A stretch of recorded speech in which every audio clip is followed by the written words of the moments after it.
ہم ہر شعبے میں ہم بے ایمان ہیں. کیوں ہیں؟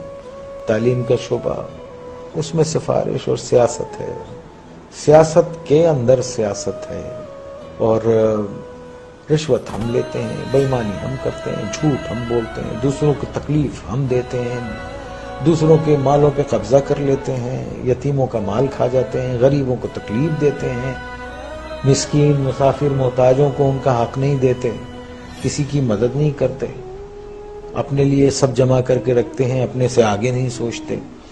تو آپ یہ دیکھیے ایسے معاشرے جو ہیں وہ اگر آپ اتنے برے ہو رہے ہیں جس طرح سے نظر آ رہا ہے آپ کو، تو اگر آپ قرآن شریف پڑھیں تو اس میں جو قومیں اللہ تعالیٰ کی احکامات کو نہیں مانتی اور جو ان سب چیزوں میں نافرمانی میں جب بہت آگے چلی جاتی ہے تو اللہ نے کہا ہے میں ایسی قوم کو تباہ کر دیتا ہوں اور پھر ان کی جگہ دوسرے لوگ لے آتا ہوں. اللہ کہتا ہے کہ میرے لیے یہ کام کوئی مشکل نہیں ہے.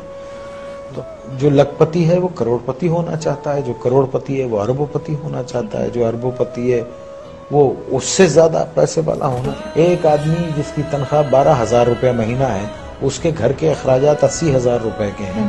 یہ کون سی سائنس ہے آپ مجھے بتائیے کہ وہ اس کو پورا کرتی ہوگی؟ اور یہاں 60% لوگ ایسے ہیں جن کی تنخواہیں اتنی ہیں، لمیٹڈ ہیں، اور ان کے اخراجات جو ہیں. تو پھر کیا کرتے ہیں آپ؟ شارٹ کٹس مارتے ہیں، شارٹ کٹس مارتے ہیں. اور ایک بات یاد رکھیے، دیکھیے اگر آپ نے اپنی اولاد کو حرام کھلایا نا، حرام، بے ایمانی، چوری چکاری، ان سب چیزوں سے، لوٹ کے یہ سب چیزوں سے کھلایا، تو وہ آپ کے پاس وہ سارا ویسے ہی نکل جائے گا. آپ دیکھیے کبھی جمع کر کے نہیں رکھ سکتا وہ. اگر اس کے پاس رہے گا، جمع بھی ہوتا ہے، تو ایک ڈیزاسٹر ہوگا اور سب ختم ہو جائے گا. تو ہم کو ٹھیک ہونا چاہیے. ہم انسان ہیں، جانور نہیں ہیں. ہم کو صحیح ہونا چاہیے. ہم کو اس لیے دنیا میں نہیں بھیجا ہے کہ ہم دوسرے کے حقوق ماریں، چھین لیں لوگوں کو. 1200 روپے 800 روپے کے ایک موبائل کے لیے ایک جان لے لیتے ہیں ہم.